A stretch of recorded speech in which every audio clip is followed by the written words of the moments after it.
Vidas negras importam. Sangue e esperança. Abdias do Nascimento. Corre, corre o sangue nas veias, rola, rola o grão das areias. Só não corre, só não rola a esperança. O negro órfão que só corre e cansa. Cansa do eito, corre das correntes, corre e cansa do bote das serpentes. Só não corre, só não cansa de amar. Amor da mãe África do além-mar. Além-mar das águas e da alegria. Mar além do axé nativo que procria. Aqui é o mar aquém do desamor frio. Aquém mar do ódio do destino sombrio. Sombrio corre o sangue derramado. No mar aquém de tanta luta devotado. Mas o sangue continua rubro a ferver. Inspirado no orixás que nos faz crescer. Crescer na esperança do aquém e do além. Do continente e da pele de alguém. Lutar é crescer no além e no aquém, afirmando a liberdade da raça. Amém. Sangue e esperança Abdias do Nascimento. Nota de escurecimento gerações. Salve! Eu ofereço essa conversa para Esmeralda Ribeiro, Benedita Lopes, Catita e Cláudia Valença. E lembrando sempre, essa nota nós temos o apoio da nossa web rádio. Todas as terças-feiras, 20 horas, e quartas-feiras, 17 horas, temos a reprodução dessa nossa conversa. E agora vamos chamar aqui para frente do terreiro, Adriano Moura. Salve, Adriano! Bem-vindo, querido! Alô, boa noite, Plínio. Boa noite, querido. Bem-vindo. Muito obrigado pela sua presença, querido. Obrigado a você também pelo convite. É um prazer, né, estar aqui para essa interlocução mais do que necessária. Com certeza. Então, comecemos, Adriano. Se apresente, de onde você veio, de onde você está, conte-nos tudo, por gentileza. Então, meu nome é Adriano Moura, né, eu moro em Campos dos Goytacazes, que é uma cidade do interior do estado do Rio de Janeiro. Na verdade, assim, tirando a capital, né, acho que é a maior cidade, né, em termos de extensão territorial. Eu trabalho com literaturas africanas de língua portuguesa e literatura portuguesa no Instituto Federal Fluminense.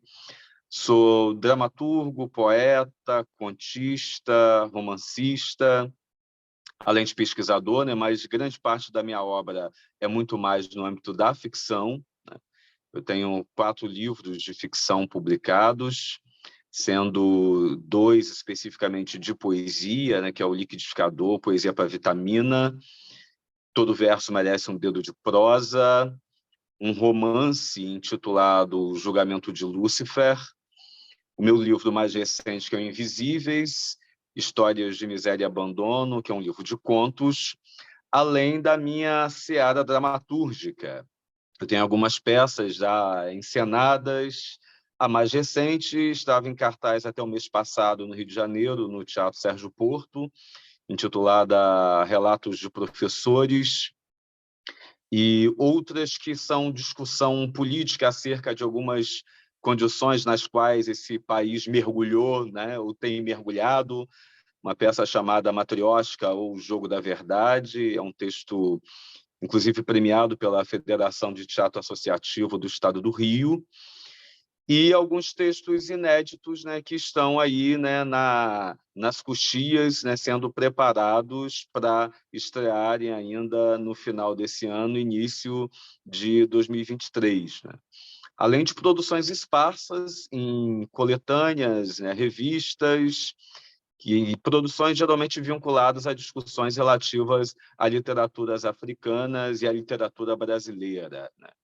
Então, assim, profissionalmente, artisticamente, é mais ou menos nesse território, né, no qual eu me encontro. Então, isso você vai nos ajudar, e é sempre interessante, eu sempre peço essa ajuda, porque um dos princípios que nós estamos falando aqui é dessa literatura negro-brasileira. Essa literatura brasileira feita por esses negros, trazendo esse olhar. O que você acha? O que você ajuda? O que você contribui nessa discussão, nesse conhecimento, nessa construção desse conhecimento, querido? A questão da literatura negro-brasileira, né, para eu como professor de literatura, ela é, ainda hoje, para mim, para os meus alunos, né, e para minha pesquisa, algo que ainda suscita uma série de interrogações, né? Por quê? Eu me recordo do livro essencial de Kut, né, Literatura Negro-Brasileira, em que ele discorre, né, sobre uma série de critérios que seriam importantes para que a gente consiga entender que literatura é essa, né? Como é que eu considero uma obra poética, romanesca ou de contos como Negro Brasileira? Basta o autor ser negro, né? Ou, além de ser negro, a obra precisa discutir questões que são relevantes, né, para a população negra brasileira. Agora, isso me traz, às vezes, Plínio, algumas reflexões, né, que nós, negros, precisamos fazer. É importante, né, essa denominação, sim. No entanto, a gente precisa ampliar o máximo possível a nossa concepção acerca de identidade negra, que geralmente tende a ser empregada no singular quando nós temos muitas identidades negras, né? A população negra brasileira, ela é muito diversa em todos os aspectos, né? Em termos culturais, religiosos, né? De gênero. Então, quando eu penso a literatura negra ou negro-brasileira, a partir de códigos muito fechados, né? Ou a partir de uma lista temática ou estética que limita, muitas vezes, essas identidades negras que são muito plurais. Eu vou dar um exemplo em relação à questão religiosa. Eu li recentemente em posts, né, de rede social que a literatura escrita por negros ela deveria discutir, né, questões raciais, né, e deveria refletir também acerca da cultura negra. Ora, quando a gente parte desses pressupostos, eu circunscrevo o autor negro a ter de escrever sempre, né, acerca de determinadas questões, enquanto o autor branco, por exemplo, ele pode escrever sobre o que ele bem entender.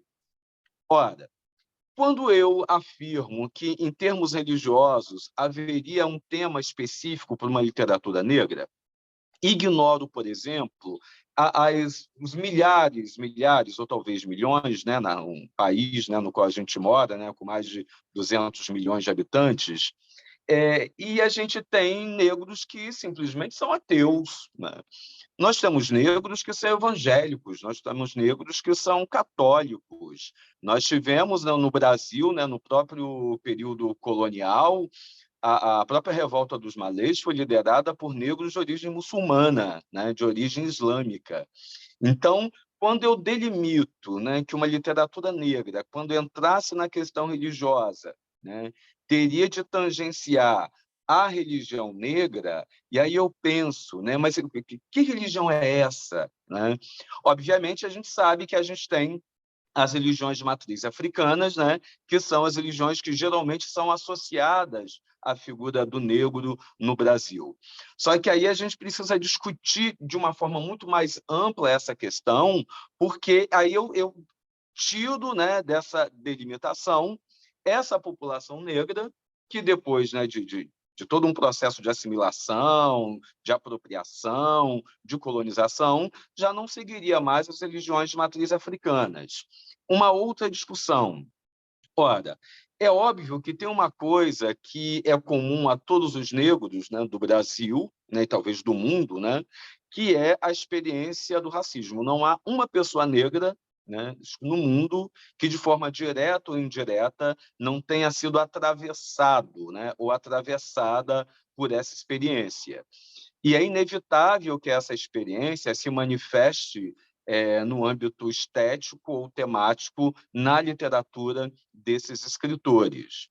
No entanto, você pode encontrar, sim, um escritor negro ou uma escritora negra que decide escrever um romance ou um poema ou um conto que fale especificamente sobre amor, ou sobre solidão, ou sobre morte, compreende?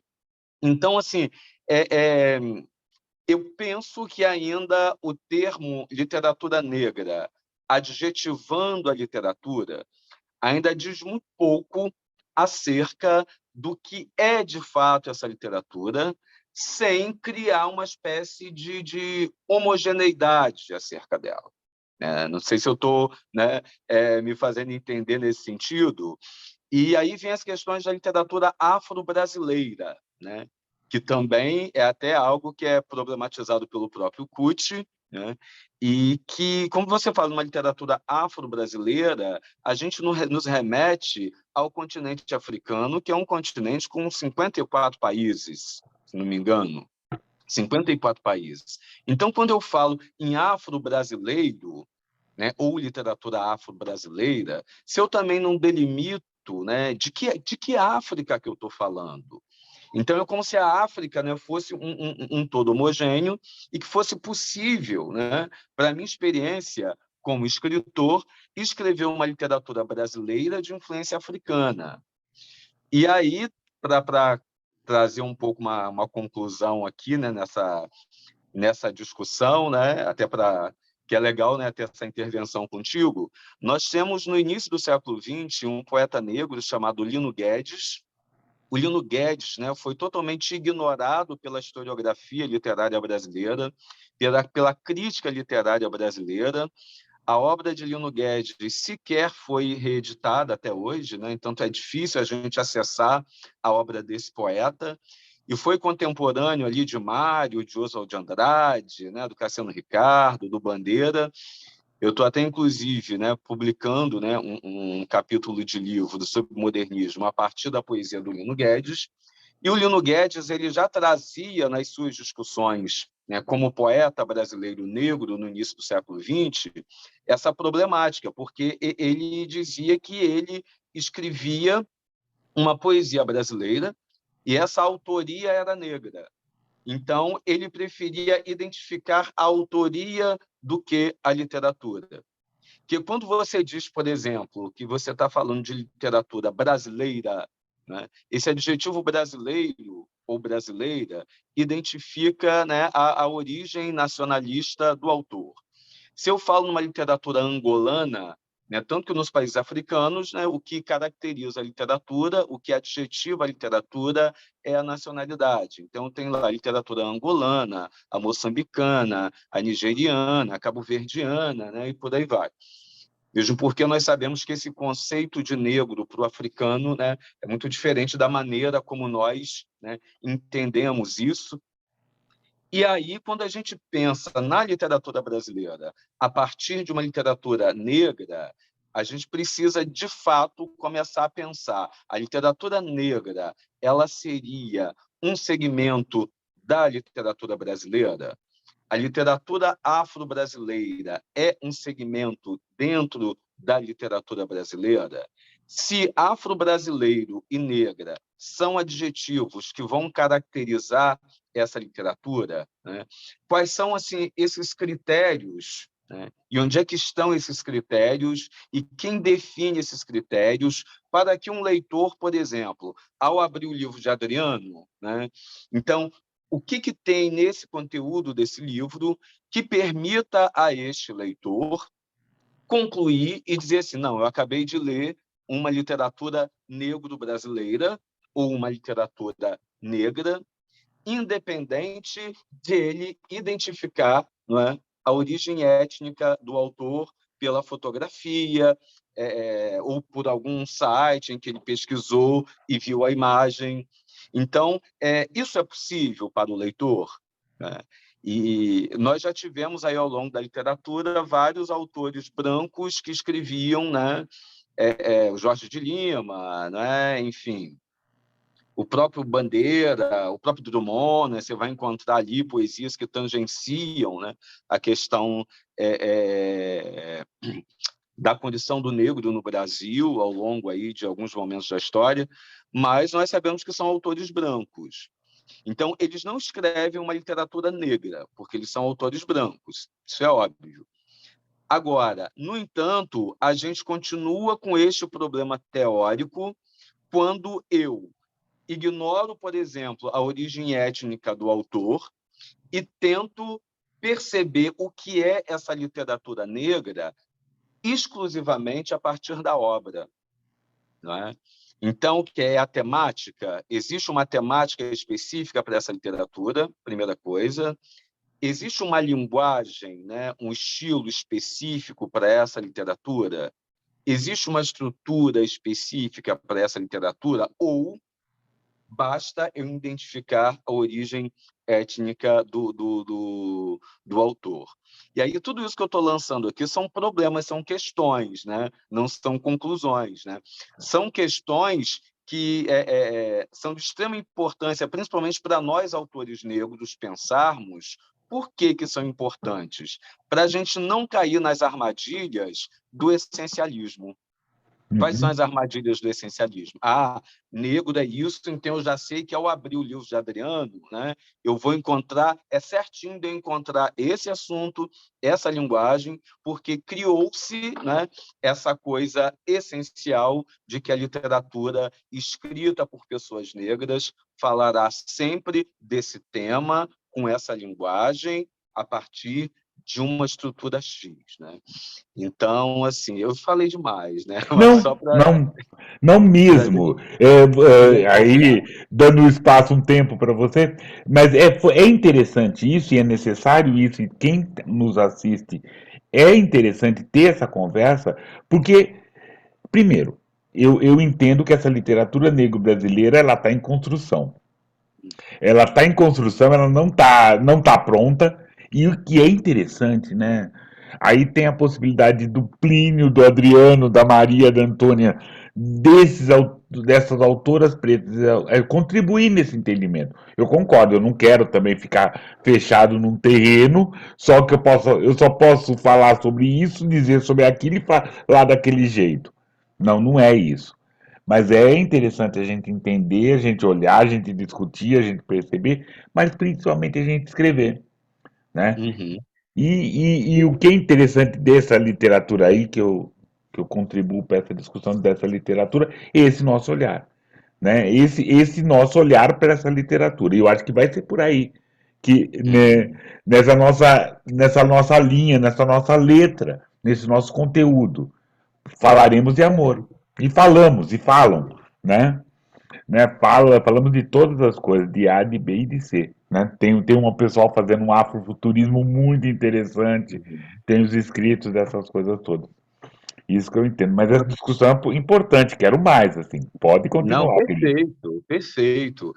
Tanto que tem uma questão que tanto o Guido Deleuze quanto o próprio Achille Mbembe, eu acho que o Mbembe, né, que é o lá, né, o filósofo camaronês, né, eu acho que a partir até de uma concepção que o Deleuze traz do devir, né, e é interessante uma coisa que você colocou, né, que essa literatura é uma literatura em construção, né? Ou pelo menos um possível cânone literário negro, né? Como a gente já tem o cânone literário da literatura, ou os cânones, né?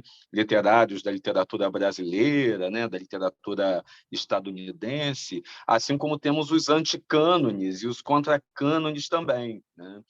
E na literatura escrita por negros no Brasil, nós estamos ainda construindo, né, esse território. No entanto, é, eu trago o seguinte, problematizo o seguinte: em vez de construirmos um cânone literário negro, nós deveríamos nos manter na atitude do contracânone ou do anticânone. Eu acho que a gente precisa brigar. O que a literatura brasileira fez, né, durante muito tempo foi construir cânones, certo? E nós sempre estivemos fora desses cânones, tanto, né, que eu acabei de aludir ao Lino Guedes, né? Nós tivemos no século XIX a figura emblemática da Maria Firmina dos Reis, que foi ignorada, né, e é ainda até hoje. Nós temos aí grandes poetas, né, o Adão Ventura, Solano Trindade, né, Ruth Guimarães, enfim, a lista é extensa, que sempre estiveram à margem desses cânones. A minha única preocupação, às vezes, é da gente começar a construir um cânone literário negro que comece, a partir de determinados critérios, excluir determinados autores negros que não se encaixem dentro desse cânone, né, literário negro que talvez já esteja começando a ser construído. Porque quando, sabe, Plínio, quando eu começo a ler listinha de critério, já me acende uma luz amarela. Entende? Já me acende uma luz Perfeito, amarela. Opa, perfeito, entendeu? perfeito. Criou lista, que tem que ter isso, que tem que ter aquilo, já me acende uma luz amarela, já me acende uma luz amarela já tendendo para vermelha. Porque eu penso que, na contemporaneidade, toda a literatura está num processo de devir constante. Ou Tá? pior, acende uma luz branca, né? Sabe assim? Talvez, exato. Acende uma luz branca, né? A gente também tá querendo, como nos colocaram no lugar, a gente quer colocar todos, né? Todos os que venha a mim os negrinhos, né? Vamos aqui, então a gente vai ficar todo mundo aqui. E que você falou muito bem, só estou repetindo, peço desculpa. Mas é assim, Não, deixar bem escuro mesmo, assim.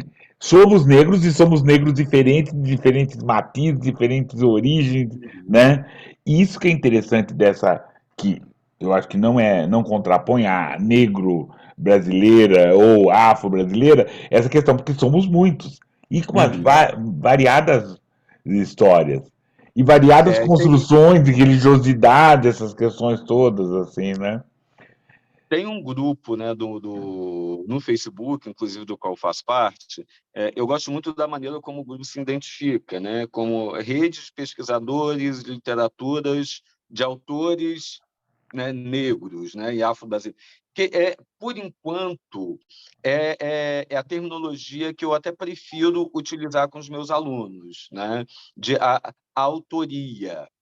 Embora, né, mesmo às vezes orientando projetos de pesquisa, né, de TCCs, quando eles me trazem, então, Adriano, eu vou trabalhar então com a literatura negro brasileira ou a literatura negra. Aí eu chego e falo o seguinte: não, perfeito, acho ótimo, desde que fique muito claro no teu trabalho o que é que você está chamando de literatura negra ou literatura negro brasileira. Isso tem que ficar muito claro para quem vai ler o seu trabalho, né? É aquilo que eu falei anteriormente. O que é, né? O que dessa literatura, né? Faz dela uma literatura que possa ser adjetivada dessa maneira. E conforme eu trouxe o trabalho do CUT, né, que é bastante conhecido, do Eduardo Assis Duarte, né, que é um pesquisador da UFMG, né, lá com o seu literatura afro-brasileira, e tem uma questão interessante que eu observei lendo o romance do Jefferson Tenório, por exemplo, O Avesso da Pele, que, assim como o Torto Arado, do Itamar Vieira Júnior, acho que são as duas obras, principalmente em termos de romance, né, de literatura brasileira contemporânea, que trouxeram uma coisa, acho que é muito importante, né, para nós escritores, né, ou pessoas interessadas nessa discussão, é que a gente tem ali dois grandes romances escritos por autores negros, né, com discussões que tangenciam de forma muito direta toda uma vivência de negros no Brasil historicamente, né, desde o período colonial até a contemporaneidade, pensando ali nas problemáticas da terra, né, ainda de pessoas trabalhando em regimes de semi-escravidão, como é o caso do Torto Arado, a figura do negro ainda vítima de capitães do mato da atualidade, né, vítimas de violência policial, como a gente se depara em Um Avesso da Pele. No entanto, são dois autores que conseguiram, Plínio, uma coisa que eu acho essencial para a literatura, que é esse equilíbrio entre a discussão política, né, que é exigida pela temática, e sem perder a mão de uma elaboração estética fantástica, né? De uma elaboração literária fantástica. E aí eu me volto para uma outra armadilha também, às vezes, e aí não apenas em relação às literaturas, né, negras, né, ou de autoria negra, mas também estendendo a outros grupos, né, como a literatura LGBT, que ia mais, ou a literatura feminina. Aí eu estou trazendo, né, LGBT, mulher, negro e a indígena também, por serem esses grupos que são historicamente, né, foram historicamente apartados de todo um sistema literário. E aí eu me deparo, às vezes, com algumas outras armadilhas da discussão. Você está vendo que eu estou sempre falando em armadilha, né? Eu vou entender por que eu falo de outras armadilhas da discussão. Quando o discurso político ele se sobrepõe ao literário e descuida do literário, né? E a obra ela vira, às vezes, um panfleto ou uma discussão teórica que poderia, né, ser apresentada num artigo, né, num artigo de opinião, né, numa crônica jornalística, numa tese de doutorado, né, numa dissertação de mestrado, num artigo científico, uma revista. E o que vai diferenciar uma tese sobre racismo para um romance que discuta o racismo é justamente esse trabalho literário, né? Esse trabalho estético.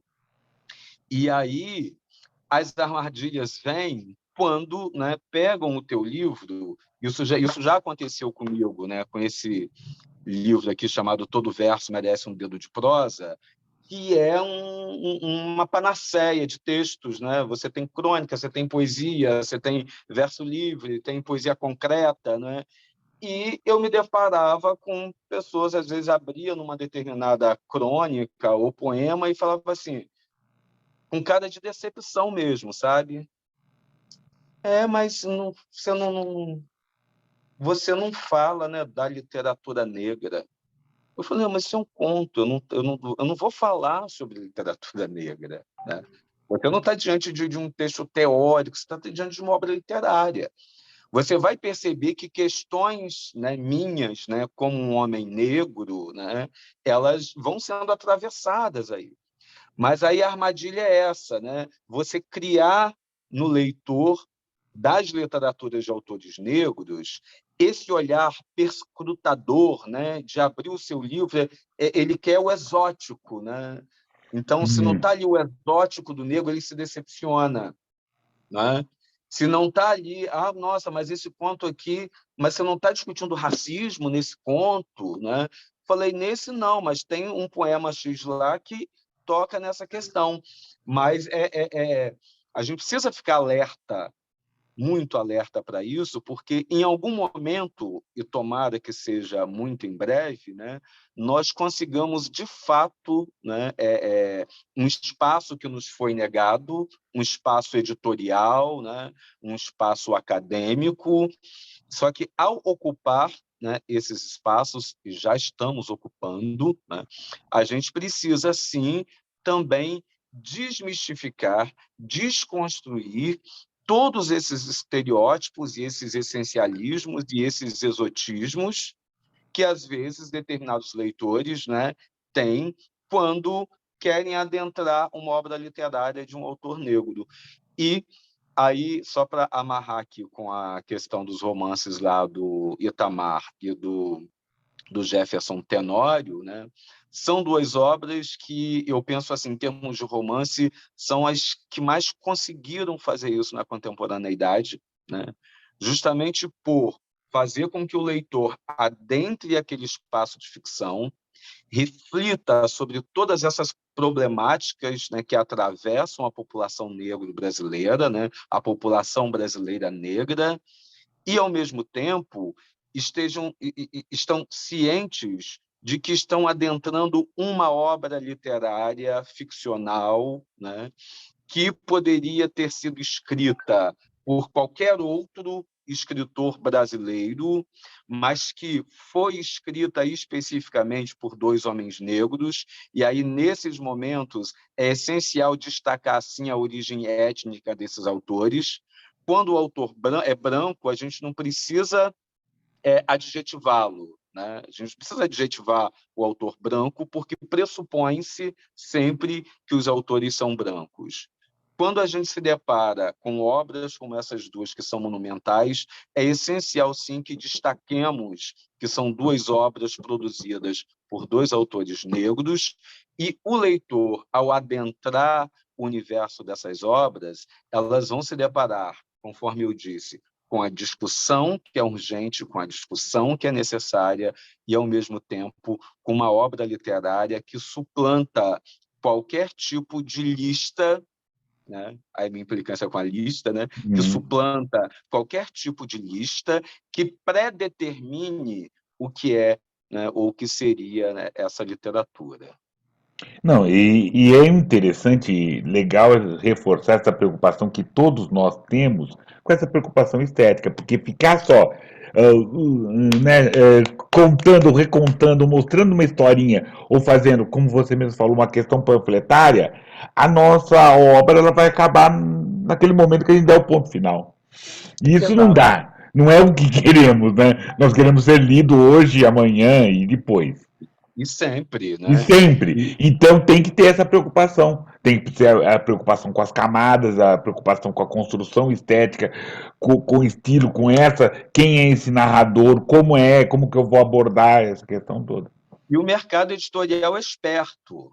Né? O mercado editorial é extremamente esperto, porque ele é tão esperto porque, tirando as editoras brasileiras que são dedicadas à publicação de autores negros, né? E a gente tem várias, né? A Malê, né? A Nandiala, a gente tem editoras que, mesmo não sendo especializadas na publicação, né, de negros e negras, mas que estão mais abertas, né, também a essas publicações, como a Patuá, que é daí de São Paulo também, né?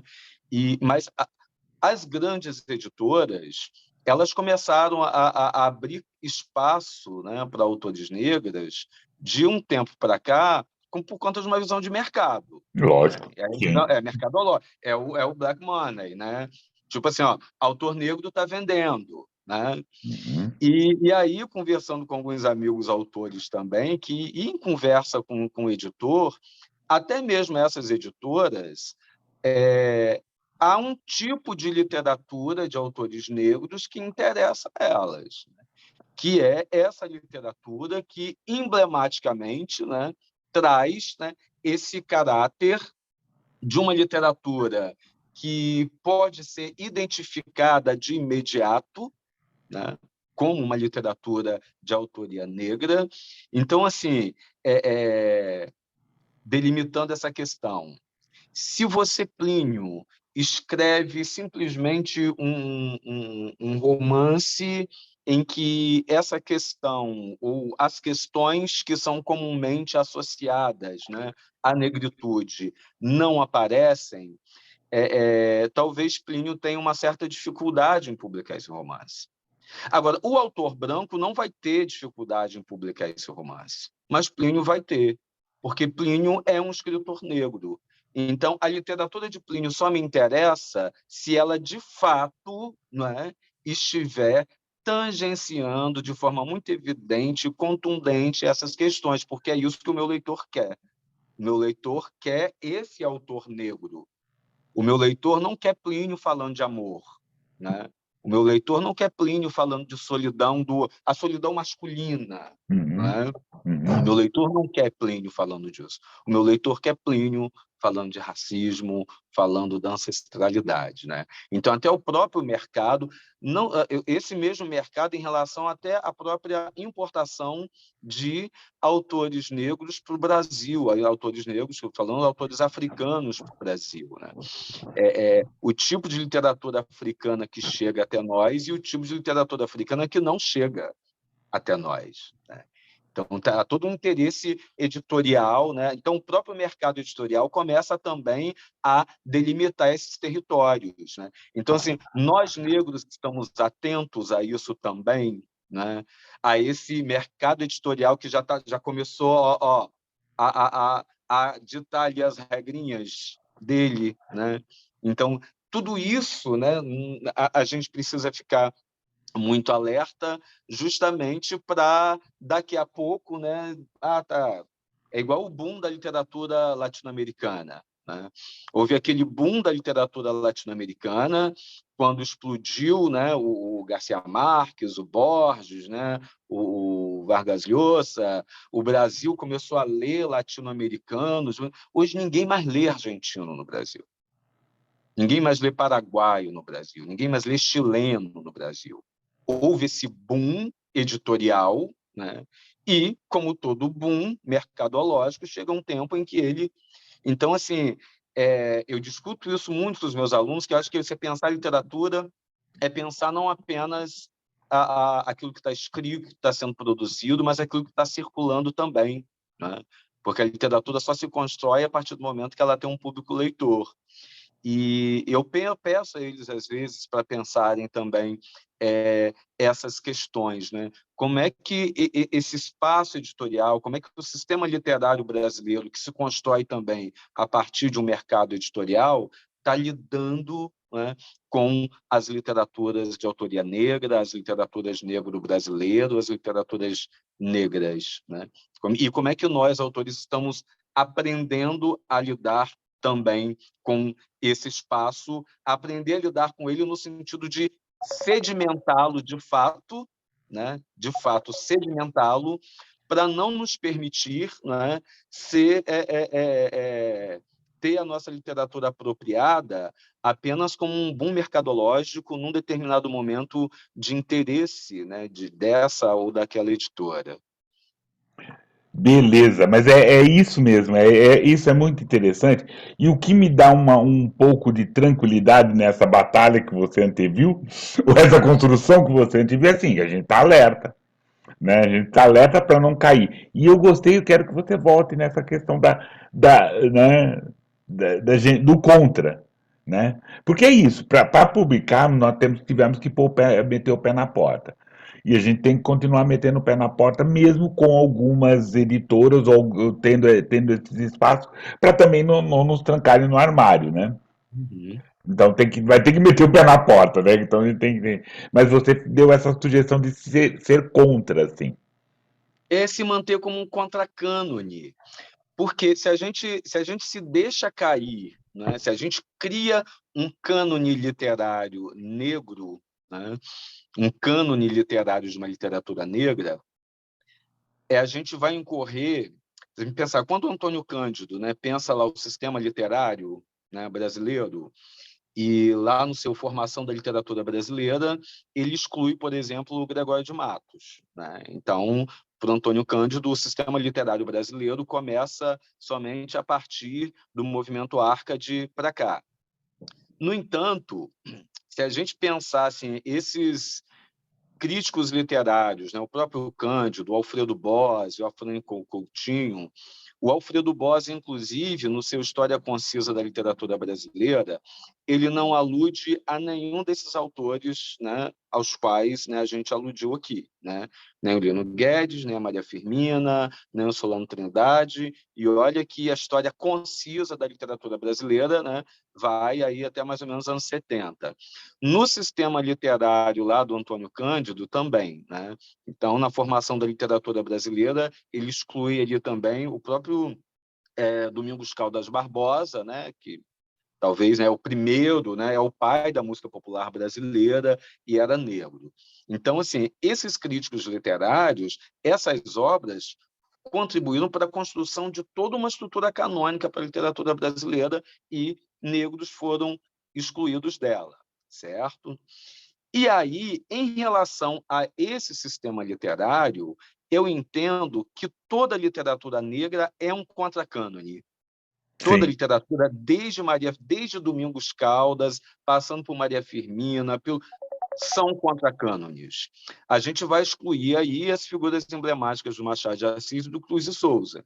Agora, Cruz e Souza e Machado só não foram excluídos porque eles eram tão geniais, mas tão geniais, mas tão geniais, que não tinha como excluí-los, né, desse cânone.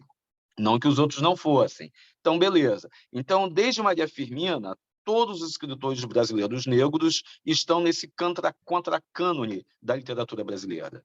Então, eu entendo que quando a gente pensa essa literatura negra, ela precisa se manter nessa condição de contracânone e não começar a construir um novo cânone. Não há mais espaço, né, num país como o nosso, para a construção de cânone, porque todo cânone é excludente. Todo cânone é excludente. Então, um cânone literário negro certamente vai pressupor a exclusão de determinados autores negros e negras. E aí vem o mercado editorial, né? Vem as academias, que no final começam a contribuir para a composição desses cânones, e aí daqui a pouco nós teremos aí uma listinha de uma meia dúzia de autores negros e negras sendo lidos nacionalmente, porque eles caíram na graça da construção desses cânones, enquanto os demais vão continuar ali, né, na contramão, né, na margem, porque construiu-se uma concepção canônica acerca do que vem a ser essa literatura. Então, manter essa postura do anti, né, do contra, eu acho que é essencial para a sobrevivência da própria literatura, né, de autores negros.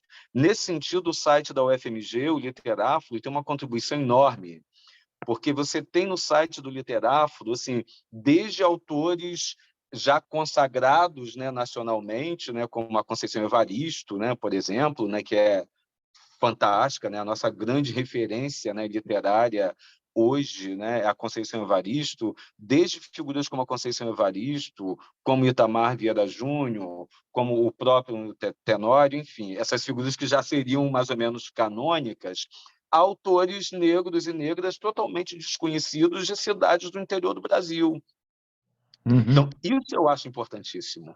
Né? Isso eu acho. Exatamente, como Plínio Camilo, que está lá também, aquela coisa. É o Adriano, né? Plínio, nós estamos É, lá. nós estamos lá E, também. Isso é legal, concordo com você. então, e Muito legal. aí, cara, quando a gente vai pensando essas construções, eu fico olhando, às vezes, algumas editoras que têm publicado, né, autores negros, e muitas delas começam a dar visibilidade a um único autor ou autora. E quem é esse único autor ou autora? É esse autor ou autora que o mercado editorial já comprou. Sim, Entende? E sim. aí, né? E aí a gente não pode ser ingênuo em relação a isso. E aí tá ali, aí tem, gente, mas só tem ela, gente, só tem ele, tem tantos outros autores e autoras nessa editora, né? Mas sabe, a insistência é só naquele, é porque é aquele que está vendendo, né? Agora no momento, né? É aquele que tá dando esse retorno, né? Então, assim, isso aqui não é nenhum tipo de postura ressentida, não, tá? Pelo amor de Deus. Não é isso, não. É justamente uma reflexão, né, acerca de algo que aconteceu com a própria literatura brasileira em relação a alguns, são poucos, né? O Souza Andrade, né? O Pedro Kilquerre, que não são, né, necessariamente autores, né? Não são autores negros, né? Ou pelo menos não se assumiam como negros, mas não eram, né? E são autores que ficaram aí também fora, né, da construção do cânone literário brasileiro, e são grandes autores, né? Eram grandes poetas. Então, nesse território, cara, eu acho que a gente chegou a um determinado momento desse país, eu acho que a população negra, que é mais de 50% da população desse país, né? Se nós temos uma população negra de mais de 50%, nós temos de ter, sim, em todos os espaços, né, uma quantidade assim, muito representativa de escritores e escritoras negras. E não começar a abrir espaço para esse sistema que vai pensar lá, bom, vem você, Plínio Camilo, e Uhum. aí o Plínio Camilo vai ser aquele escritor, né, que vai aparecer ali, né, na grande feira literária. O negrinho da vez. Isso, vai aparecer aqui, vai para a feira de Frankfurt, né? Ele foi lá. Tem 100 autores brancos, mas a gente vai levar lá o Plínio Camilo, que é o que, A né? pinta preta. E aí, se a gente começa, não pode começar a ficar feliz com isso, porque eu faço umas digressões, né? Você já deve ter percebido.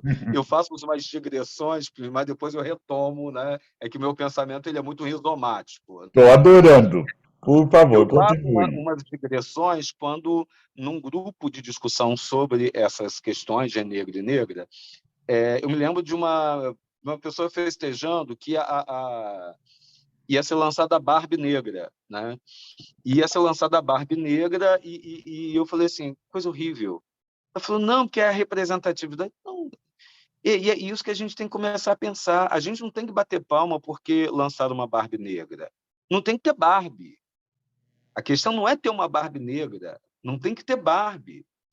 Ou a gente discute todo um sistema que constrói Barbies, ou a gente está batendo palma para uma versão negra da Barbie. A gente vai aplaudir a princesa da Disney negra quando o problema é a princesa da Disney. Então, a gente aplaude a princesa da Disney negra por conta daquilo que a gente chama de representatividade, mas, na realidade, a Disney só trocou a cor do personagem, só trocou a cor da boneca.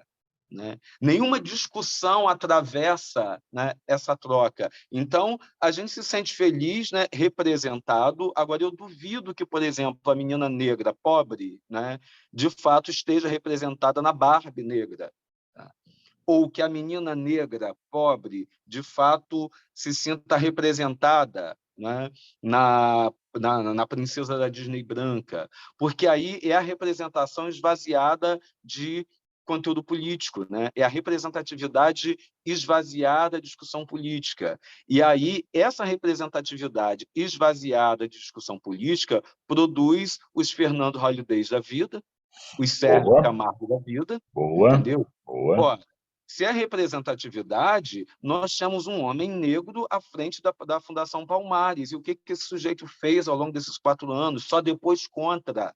Não Com é? certeza. Nós É, temos. é, é muito da discussão assim, festejar a primeira negra em tal lugar e o primeiro negro em tal lugar. O problema primeiro que ele ou ela vai estar na solidão, porque vai ser o primeiro. Vai ser aquele mar branco, aquela branquitude total. O que é importante é falar do 15º, 48º negro, sabe? Ou aquela coisa quando, né? Essa questão que é importante, porque tem que ficar só nessa, o primeiro e fica mais tranquilo, dispersa, né? Dispersa muito. E a literatura contribui para a gente pensar isso, e a gente também, na literatura, entender o que a gente está chamando de representatividade, ou de um personagem, ou de um autor. Né? O Asad Aideh, que é um paquistanês, ele é radicado nos Estados Unidos. Ele tem uma das obras mais importantes, né, que eu considero para discutir as questões da identidade. E sempre que a gente fala, né, da questão negra, ou da literatura negra, a identidade é sempre algo que emerge. Né? E no livro da Saad Aideh, ele traz a questão do Barack Obama, né, como Barack Obama foi um presidente, um homem negro, que governou por 8 anos, né, 2 mandatos, né, foram 2 mandatos do Barack Obama. Né? O Sim. Barack Obama governou por 8 anos a maior potência política e econômica do mundo. Né? E ele chama uma atenção muito bacana, porque toda essa representatividade, né, de ter governado a maior potência econômica, bélica e política do planeta por 8 anos, não fez com que o Barack Obama tivesse conseguido implodir todo um sistema, toda uma sociedade estruturada a partir do racismo, que é a sociedade americana, tanto que bastou o Donald Trump, né, vencer, né, ganhar a Não, o eleição. Donald Trump venceu. O Já Donald Trump começa aí, venceu. né? E aí ele chama a atenção para isso que eu coloquei em relação à Barbie, né, em relação à princesa da Disney. Quer dizer, é, esse tipo de representatividade não implode a estrutura que mantém a sociedade estruturada a partir do racismo. E aí É. vira aí o que eu te falei do autor que foi pensado para ir lá para Frankfurt.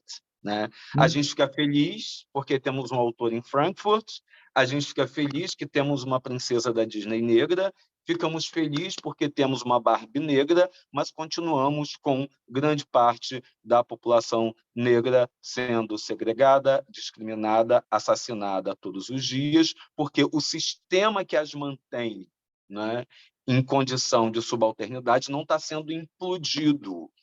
É o que foi pensado, né, por alguns autores africanos, né, com a independência de 75, né? E depois com a Guerra Civil. E eu me lembro, né, de ouvir coisas do tipo, sabe por que se caiu na Guerra Civil? Porque a gente conseguiu produzir a nossa independência em 75, mas a gente não pensou exatamente no que é que a gente queria colocar no lugar. O que tem hoje em Angola, por exemplo, é uma população negra, é uma elite negra explorando uma população negra pobre, entende? E aí isso é muito bacana. A gente pensou na independência, a gente pensou em como expulsar os colonizadores, mas não pensou exatamente no que é que a gente queria colocar no lugar. Eu acho que nós também, né, ao pensarmos a nossa literatura, a arte, né, a literatura, né, se a gente também não está, a gente quer construir um sistema literário, né, em que negros e negras tenham o mesmo acesso, né, que outros autores, sejam no âmbito, né, dos espaços acadêmicos, do mercado editorial, mas a gente também precisa, né, o que a gente quer colocar no lugar. Porque se a gente for colocar no lugar só uma versão negra, né, de um sistema literário branco, excludente, né, que permaneceu e que existe até hoje, a gente só vai fazer essa troca. A gente vai trocar uma Barbie negra, branca por uma Barbie negra, uma princesa da Disney branca por uma princesa da Disney negra. Então, exatamente o que é que a gente precisa colocar no lugar precisa estar muito presente nessas discussões quando a gente fala, né, dessa literatura negro-brasileira ou negra, que, conforme você disse, né, mesmo anteriormente, está ainda bem que ela está em construção, e a gente precisa aproveitar enquanto ela está em construção. E principalmente essa questão assim que estamos inseridos nessa reflexão, nessas academias, percebendo todo esse andar, percebendo todo esse caminhar, e estamos alertando enquanto estamos andando. Né? Então, estamos alertando e isso é uma atenção. Por quê? Ao mesmo tempo, nós, né, muitos de nós, escritores negros, querem ser lidos, querem escrever tranquilamente, querem contar sua história, né? E nesse afã, se veem, se entendem ou não se entendem. Então, uma construção, um caminho que essa nossa literatura também tem é assim, de mostrar o que também é ser negro, porque muitos de nós não se entendem ainda como negro, não se entendem. Não é revelar, não é tirar ninguém do armário, mas muitas vezes as pessoas se entenderem. É lógico que a trajetória de vida de muitos e de muitas, ser moreninho mulatinho foi e é confortável, né? Porque você não se expõe, né? Essa literatura pode mostrar isso tudo. Sim, né? Esse assumir, né? Esse eu, esse sujeito é de extrema importância, né? Isso a gente vê reverberando, né, no eu lírico de alguns poetas ou no narrador em primeira pessoa de alguns autores. E, no entanto, eu retomo, né, o início da nossa conversa quando eu falei dessa questão de quantas pessoas negras são atravessadas por diferentes experiências, né? E aí, além dessa, eu chamaria de colorismo, né? Além dessa gradação que o racismo estabelece, né, para quem tem a pele mais retinta ou quem pode passar por branco, né, e se camufla ali, né, tenta, né, se passar por branco, se é que isso é possível hoje nesse país, né, mas a gente sabe que ainda tem isso. Mas no âmbito daquilo que a pessoa vai escrever, e aí vem um caráter principal da literatura, né, que é o seu caráter de ficção, nem sempre um eu que não se anuncia, né, enquanto negro num texto poético ou na primeira pessoa de um romance, nem sempre significa uma camuflagem, né? Um autor negro se camuflando, né, atrás de um eu que não se identifica em termos raciais, em termos de cor da pele. É, é... Aí é uma exigência meio panfletária do autor, que eles têm, porque eu tenho meu estético, eu tenho uma história, eu como autor eu tenho uma história para contar, eu tenho alguns interesses para contar, né? Eu quero contar uma história e posso trazer um personagem X ou personagem Y para contar a minha história daquele jeito que eu como autor quero. E eu, como autor negro, escolho um personagem, um narrador não negro, um narrador X, Y, Z. Isso é minha estética, né? É Uhum. aquele aprofundar entrar um pouco nessas raízes, tentar fazer essa obra um pouco mais forte do que só contar uma história, só ser panfletário, só, né? Ou buscar, né? Aí eu volto a essa escrita do devir, né? Porque o personagem é devir do autor. Né? Todo personagem é devir de um autor. Né? E só que um autor ele se compõe ou se constrói por muitos devires. E ao projetar-se num determinado personagem, né, ou permitir, né, que haja esse rizoma, né, essa ramificação dele para criar outros personagens, ele precisa permitir que esses personagens tenham voz própria. Né?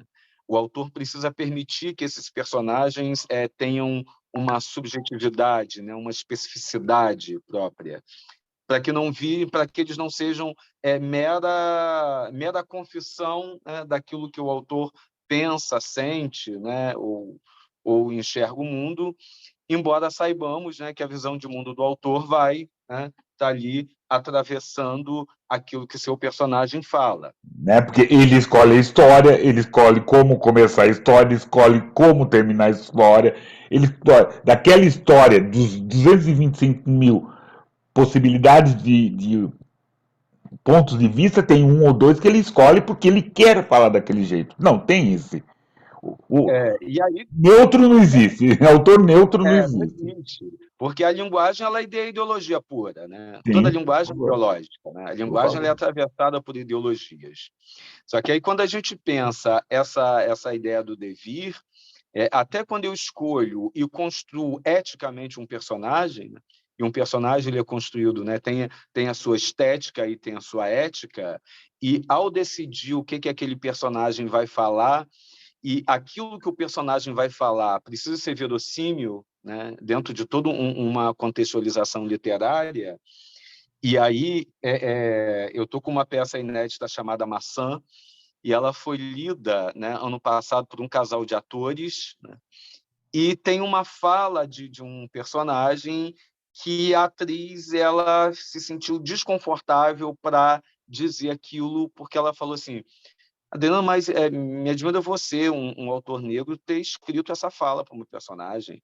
Essa fala é extremamente racista. Eu falei: sim, essa fala é extremamente racista. Mas como é que você faz uma coisa dessa? Eu falei: minha filha, quem é o personagem que está dizendo essa fala? Essa personagem é a Sinhá, a esposa, né, Então, ora, então uma fala racista saindo da boca de uma Sinhá, né, que desconfia do romance, né, que ela acha, né, que a escrava, aquela velha história da escrava que seduz o senhor, né, mas que a gente sabe que não era sedução, né, era estupro, né, era abuso, Isso com né? Mas a certeza. culpada era a escrava, né? E assim ela pune, né, nesse determinado momento da peça, né, ela pune a escrava de uma maneira extremamente violenta, né? Assim, ela comete atrocidades. E a atriz, assim, ela falou que ela achou, né, aquele conteúdo racista. Eu falei: não, minha filha, a gente está falando do Brasil escravocrata. A gente está falando de um castigo imposto por uma senhora de escravos, né? Então, existe uma verossimilhança, não é um discurso racista, mas é uma fala racista oriunda da boca de uma personagem que era racista, então você precisa ser verossímil. Eu Sim. não posso colocar eu não posso colocar uma senhora de escravos, uma dona de escravos, né, no Brasil do início do século XIX, tratando, né, os escravos ou se dirigindo aos seus escravos de uma maneira como a gente entende, né, que a pessoa negra tem que ser tratada no Brasil do século XXI. Né? Não. Aí E você aí a gente também não conta a história. Porque senão você volta numa caixinha, você fica só trabalhando, né?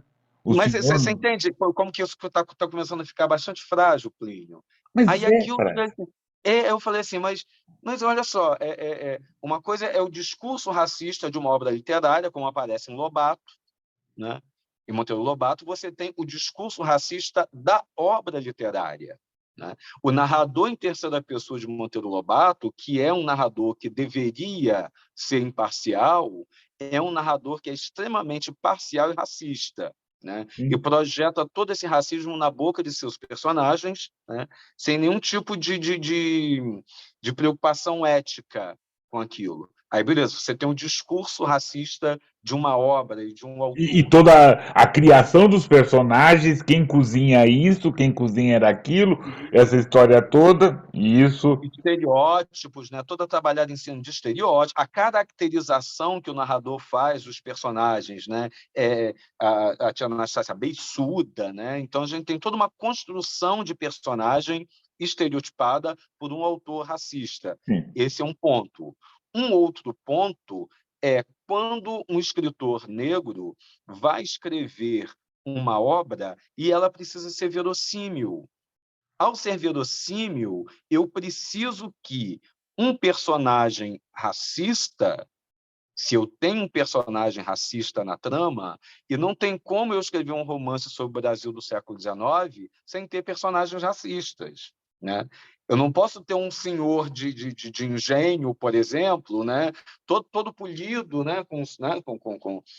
Isso não existia, então precisa de uma verossimilhança. Mas aí, assim, esse desaprender da leitura da ficção fez essa atriz, né, que estava, né, fazendo leitura da peça, ela se sentiu desconfortável em falar aquele texto. Aí eu não sei assim, se o desconforto dela foi assim o entendimento de que aquela fala era necessária para aquele personagem, ou o desconforto que é, né, e que bom que causa esse desconforto, em você ter de falar, de ler, né, ou de narrar algo tão pesado, algo tão violento. Não é? Sim, sim. Principalmente Mas na construção, se a gente for pensar no autor, no ator, na construção dele, ele pode falar, não, essa frase não cabe nesse meu personagem, porque você trouxe Uhum. isso, aquilo outro, essa frase não cabe. Até isso é discutível. Mas eu acho que é mais pelo segundo, que é uma coisa muito pesada que, né, ofende.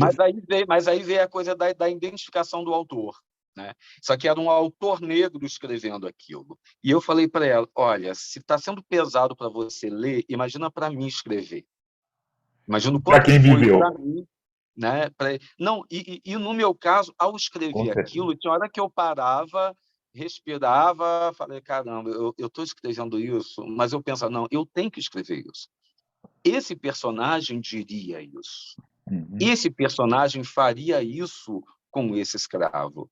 Então, eu, como pessoa negra e autor, eu não posso, nesse momento, por conta dessa dor que reverbera, amenizar isso, deixar isso mais suave para ser menos agressivo. Muito pelo contrário. Essa violência precisa ser manifesta também nessa escrita, né?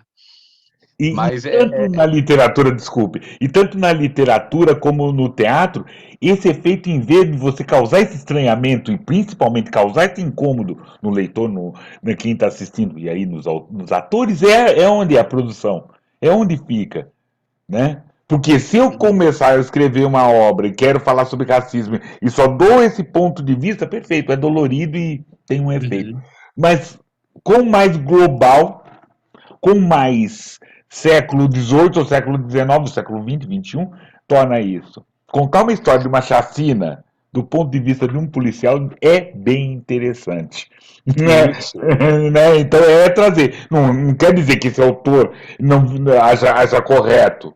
A escolha do personagem é isso, né? E todo mundo Mas aí o faz que eu isso. como que eu resolvi isso, né? Aí depois ela avançando na leitura, né?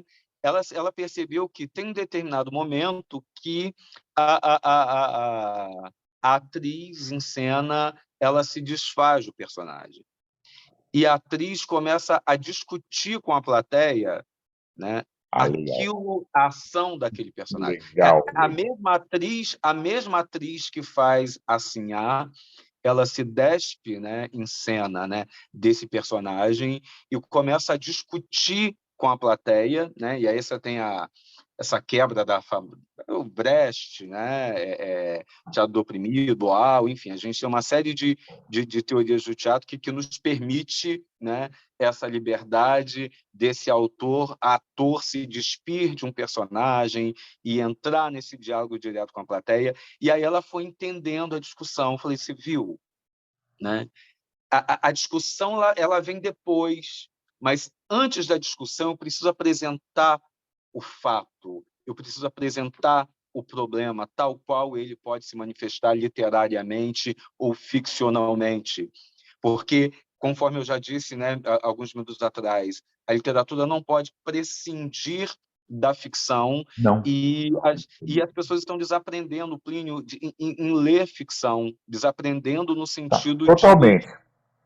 e aí eu quero associar, né? Eu olho para o autor, nossa, mas é Plínio que escreveu. Não, é Plínio que escreveu isso, mas quem está aí não é Plínio. Né? É a crueldade do baseados em fatos reais. Ah, isso. Exato. Não, não. Mas essa cobrança, ela só tem aparecido, eu não tenho nenhum dado científico acerca disso, não, é hipótese, tá? Mas eu noto que essa cobrança, ela só tem aparecido quando se trata de produções de LGBT, mulheres e negros. Sim. Você entende? Não, com certeza. Com Só certeza. aparece Tem quando o uma autor... exigência que você fez isso? Aconteceu com você? É o seu pai que fez? Né? Exato, Quem exato, foi? exato. De onde você tirou? Né? Então, que a nossa escrita é só testemunho. Exato, perfeito. Você chegou no ponto. A nossa escrita, se ela não for testemunho, ela É, testemunha, depoimento, e né? depoimento. É uma forma, do meu ponto de vista, equivocada que analisam a obra da Carolina de Jesus, que, como quase despeja as outras, tiveram só como testemunho. Oh, ela conta a verdade. Não, ela fez ficção. Né, aquilo é literatura porque ela fez ficção. Ela tinha uma preocupação toda estética com isso tudo. Tanto que eu ouço, às vezes, né, alguns comentários acerca da obra da Carolina de Jesus, quando eu defendo isso também, que você acabou de dizer, e eu ouço o seguinte, às vezes, mas a Carolina ela só fala muito só do ambiente dela, né? Você não acha que é tão confessional, não é muito confessional? E eu digo o seguinte, olha, quem são as mulheres dos romances de Clarice Lispector? Todas mulheres de classe média, brancas, com problemas de uma mulher branca de classe média. Ninguém acusa Clarice Lispector de ser extremamente estar falando de si por meio de personagens de ficção, É só né? falar do Leblon, né? A Clarice é aquilo ali, são dramas, né, de mulheres brancas de classe média, né? Paixão Segundo GH, Água Viva, Um Sopro de Vida e por aí vai.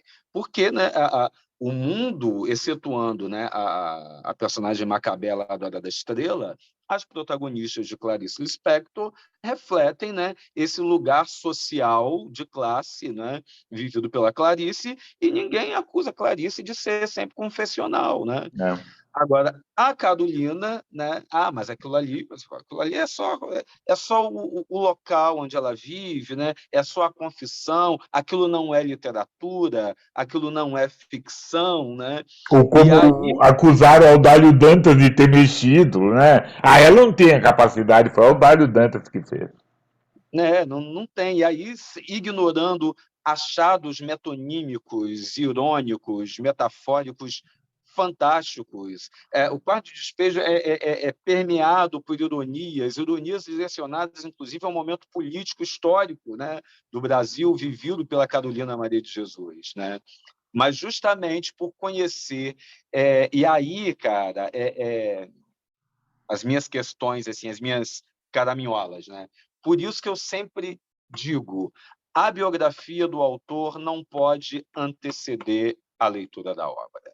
Com E eu certeza. oriento os meus alunos, leiam primeiro a obra, depois procurem saber quem é o autor. Depois procura saber quem ele é, onde é que ele nasceu, de que ele morreu. Lê primeiro a obra. Né? E nós criamos, desde essa coisa esse boom do eu, né?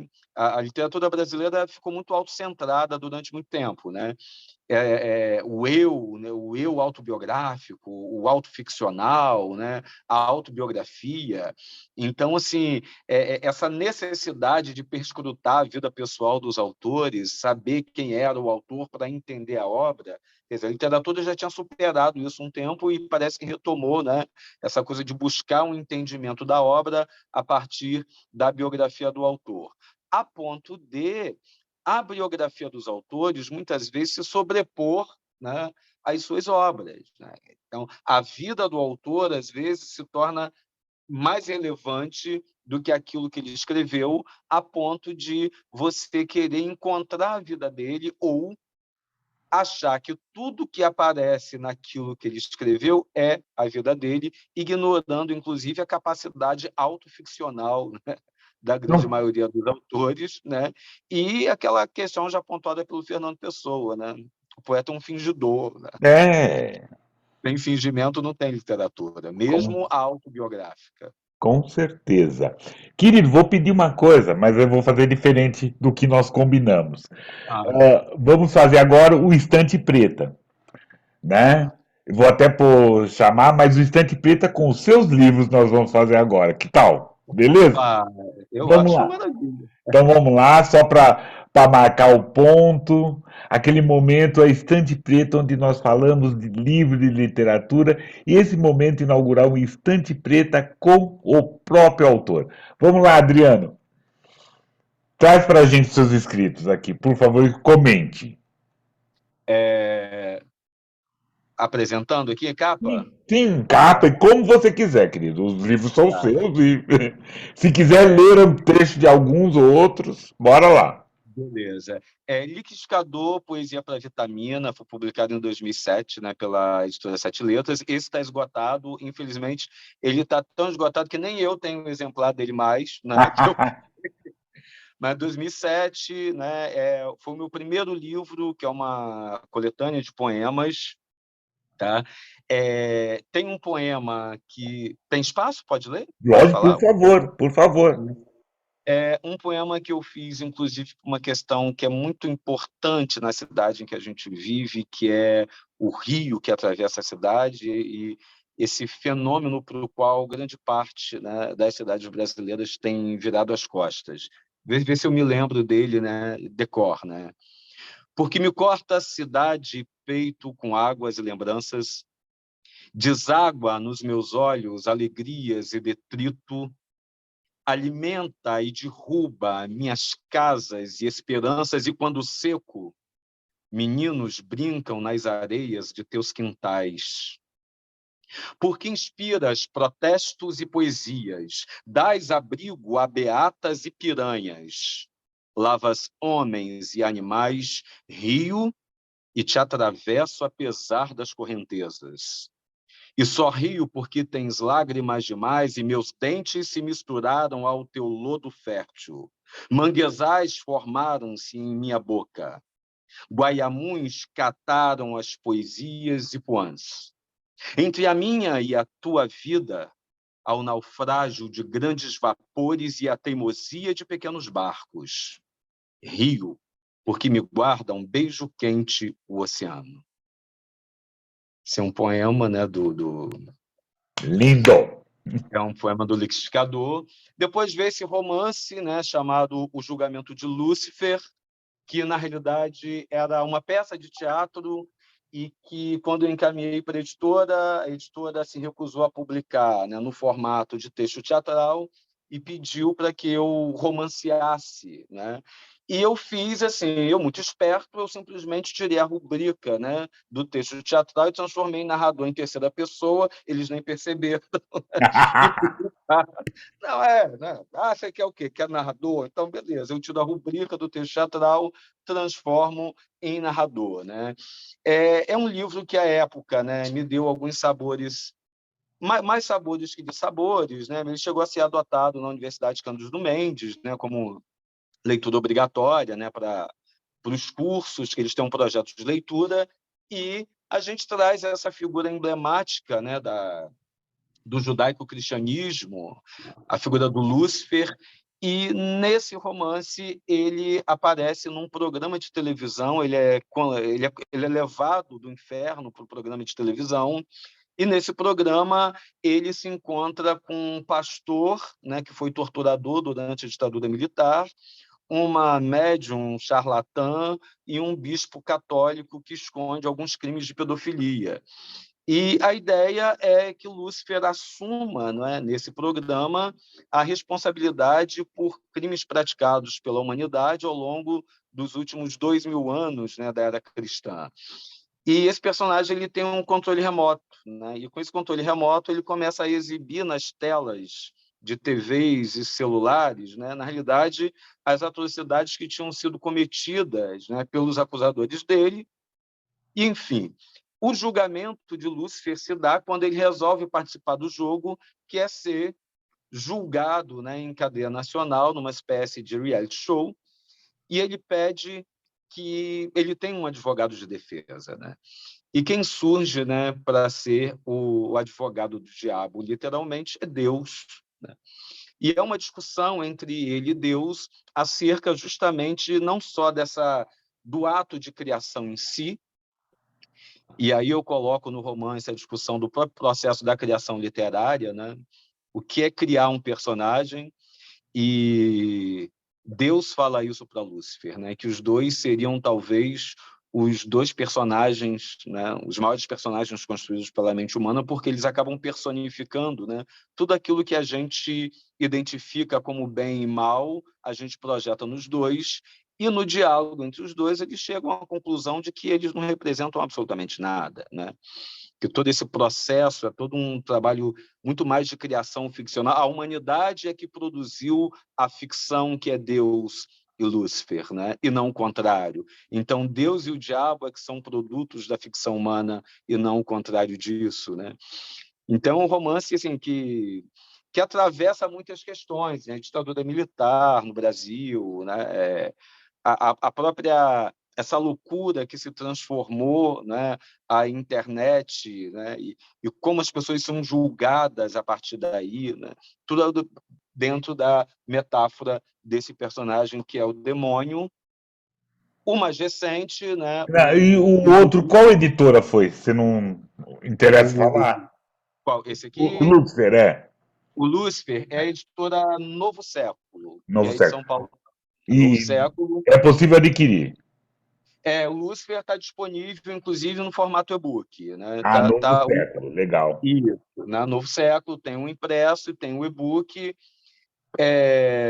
Tá. Aí depois veio Todo Verso Merece um Dedo de Prosa, que é de uma editora portuguesa, que é a Chiado, que é uma coletânea de crônicas escritas por mim em jornal durante 2 anos, e alguns poemas também escritos assim, em momentos mais ou menos esparsos, né? Tem um livro bastante híbrido, por isso que o título é Todo Verso Merece um Dedo de Prosa, né? Justamente por ele ser composto por prosas, né, e por versos.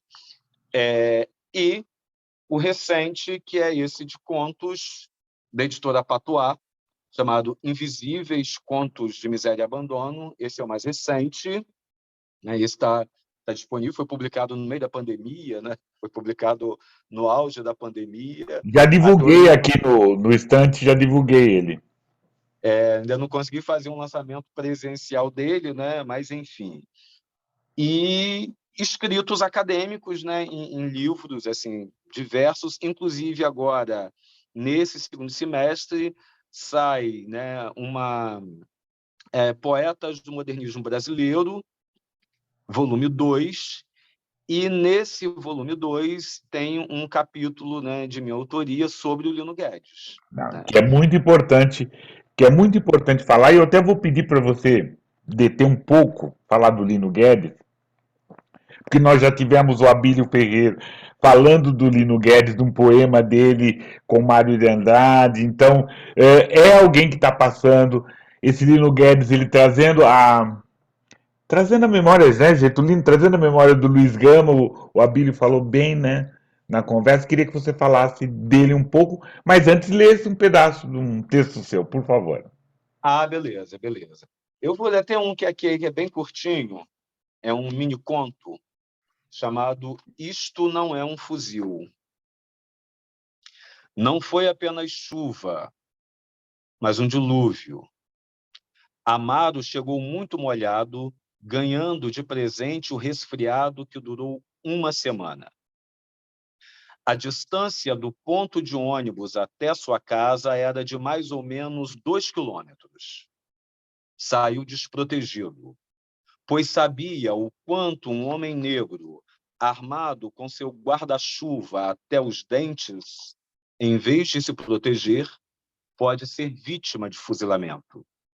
Portanto, Amaro preferiu a chuva, que não faz distinção de cor quando decide pela justiça das águas. E é um mini conto, né, que... Alô, tá aí? Não, eu tô lembrando, estou aqui. Tô lembrando que eu já li esse conto aqui também. Então, tem Ah, coisa. você leu?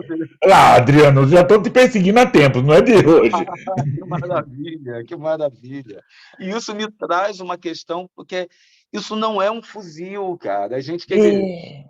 você tem de dizer, você tem de sair, quer dizer, você não pode sair com um guarda-chuva na mão, né?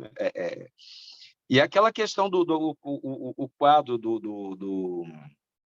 eu não lembro se é do Marcel Duchamp, não, e não vou lembrar. O Isto Não É um Cachimbo, né? Uhum. O Isto Não É um Cachimbo, quer dizer, a, a gente sabe que a pintura do cachimbo é uma representação, né? Aquilo não é a realidade.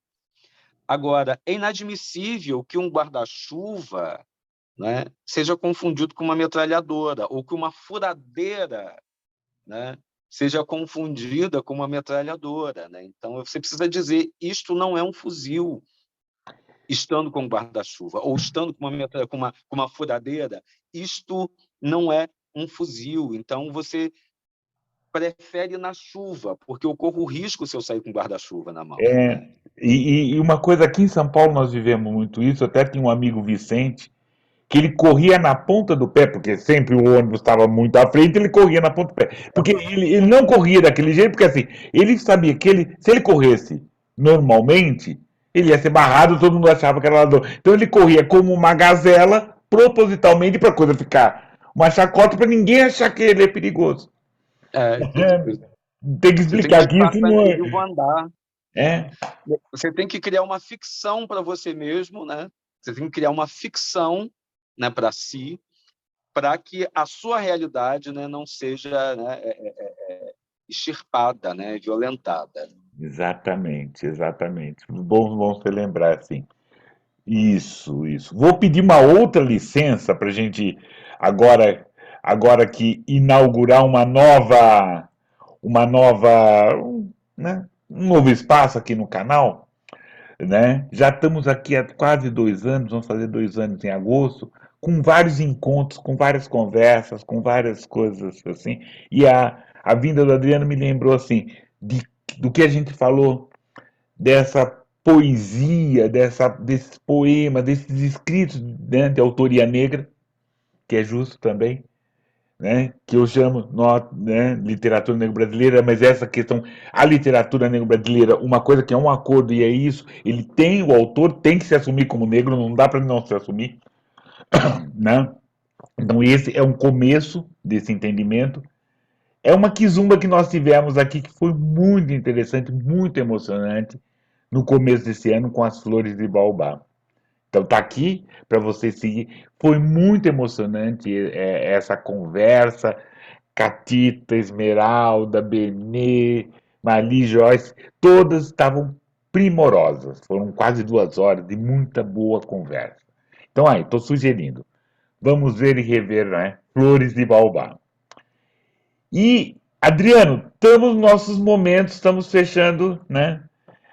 Mas assim, eu tenho que fazer um ameaço, né? Eu já estou te perseguindo, então já está claro. Tenho que fazer um ameaço. Vamos voltar para conversar isso, vamos voltar para falar dessa questão assim, trazer uma hora para falar desse também, né?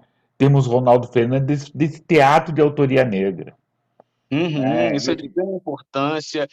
Assim, o que a gente viveu, assim, eu estou até agora, né, tentando trabalhar na minha cabeça o que a gente viveu no palco do Teatro Trianon no domingo, né, na estreia do espetáculo, porque o Cícero Guedes ele era um homem negro, ele se alfabetizou depois dos 40 anos de idade, né? Conta toda a história, o que aconteceu e que data, quando foi. O Cícero ele veio para Campos, né, já como migrante, né, saiu de Alagoas para cá, se envolveu aqui com o movimento, né, de trabalhadores sem terra. À época, um complexo de usinas aqui estava sendo desapropriado para a reforma agrária. Ele atuou, né, de forma como liderança mesmo. A usina foi desapropriada, eles conseguiram se assentar, né, nesse território que pertencia a essa usina. Ele desenvolveu, né, no sítio dele, na parte dele da terra, uma forma de produção agroecológica, né? Ele desenvolvia, né, ele produzia sem uso de agrotóxico, a ponto de ele passou a ser referência na região em agroecologia. Ele ia às universidades aqui da região dar palestra para doutor, para agrônomo. O cara se alfabetizou depois dos 40, ele não concluiu o ensino fundamental, né? E ele ia ensinar para doutores em universidade, né, como é que se produz, né, sem uso de agrotóxico. Então, ele se tornou uma referência não apenas no movimento, né, dos trabalhadores rurais sem terra, mas também uma referência em termos de educação, né? Isso é muito importante. Ele ajudava o movimento estudantil, tanto de estudantes da rede fundamental, da rede pública, quanto estudante universitário. Então, era uma figura negra muito emblemática, devido a esses segmentos que ele contemplava. E o cara podia simplesmente conseguir o pedaço de terra dele, né? Ia lá, vou lá plantar e tchau. Não. E ele tinha um discurso que, para ele, enquanto um brasileiro não tivesse seu chão para plantar, sua casa para morar, ele continuaria engajado, né? E, infelizmente, foi covardemente assassinado, né, em 2013. Os responsáveis, né, pelo crime foram absolvidos por falta de provas, né? Foram absolvidos. E, como eu escrevo para teatro e produzo para teatro também há algum tempo, e eu entendia que eu precisava contar essa história de alguma maneira, né? E a gente conseguiu patrocínios, apoio, conseguimos um elenco para produzir o espetáculo. O Matheus Nicolau, que é o compositor, ele compôs 13 canções originais para o espetáculo. E foi uma experiência fantástica, porque ela foi tão catártica, a ponto da plateia, que a gente não esperava, né? A plateia interagia de uma maneira que acabou o espetáculo todo mundo chorando, assim, porque é algo muito incomum no teatro, né? O filho dele estava na plateia, né? A viúva, né, do Cícero estava na plateia. Nós conseguimos, né, apoio para levar acampados e assentados pessoas que estavam indo ao teatro pela primeira vez na vida, a gente que nunca pisou num teatro e estava ali para assistir um espetáculo contando a história de um homem que tinha toda essa, sabe, essa trajetória de luta pelo coletivo numa cidade escravocrata, numa cidade que é terra de usineiro, e a gente estrear num teatro, Plínio, que sempre foi palco de globais, assim. Como ele é um teatro muito grande, só artistas globais, Quantos artistas de lugares? renome. Ah, ah. Quantos lugares esse O teatro? teatro tem quase 1.000 lugares, né? É muito difícil encontrar um teatro desse tamanho, né? Até nas capitais, né, são poucos Tem. teatros, né, que têm essa. E a gente conseguiu lotar esse teatro, né, com essa discussão, falando desse personagem, dessa figura, dessa temática. Ali, a minha equipe, a gente entendeu assim, um novo tipo de teatro que a gente quer se engajar para fazer, né?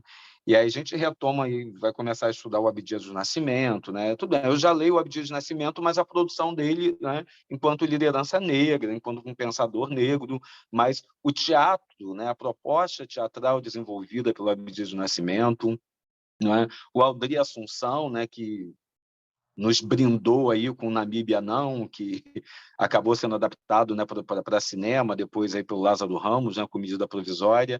Enfim, além da literatura, eu acho que existe um teatro, ou seja, né, esse teatro negro, né, contando a trajetória desses personagens, dessas figuras que foram silenciadas, historicamente silenciadas, que já adentraram o âmbito da literatura e que a gente precisa, eu no meu caso estou tomando para mim, né, essa responsabilidade também de começar a trazer esses personagens também para os palcos, né, para o teatro. Não, e que é importante, e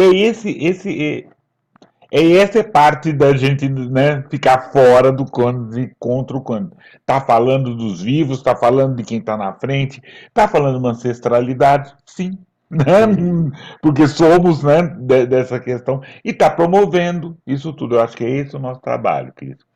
Adriano, estamos nos finalmente, querido. Eu tô agradecendo muito. Foi, foi muito instrutivo. Agradeço muito mesmo. Conta comigo no que precisar, né? Que eu conto com você, porque essa ideia de a gente fazer uma discussão do teatro negro, trazer Cristiane Sobral, trazer, né, trazer vocês aqui para a gente poder Uhum. discutir, né? Até essa construção desse ator negro, né? Quem é esse ator negro que, né? O que ele vai fazer, como ele para construir, como que a gente constrói, né? Esse corpo, né, essa Corpo, subjetividade. exatamente, esse corpo, né? E eu gostei muito dessa também, né? Essa literatura de autoria negra é uma coisa que eu vou adotar. Adriano, muito obrigado, Meu querido. querido, eu Agradeço. te agradeço, tá? Obrigado mesmo e pode contar comigo. Valeu. Para todo mundo, eu nem precisei para vocês deixarem comentário, porque todo mundo deixou mesmo. Deixe os comentários, divulgue. Essa conversa é preciosa, foi muito preciosa com o Adriano. Divulguem a conversa, assinem o canal, voltem, façam sugestões. E aí eu já estou aberto, Ronaldo, Cristiano Sobral, para a gente voltar aqui, para a gente conversar sobre literatura negra, né? Literatura negra, teatro de autoria negra. Nota de escurecimento, é isso que serve. Valeu, até! Até.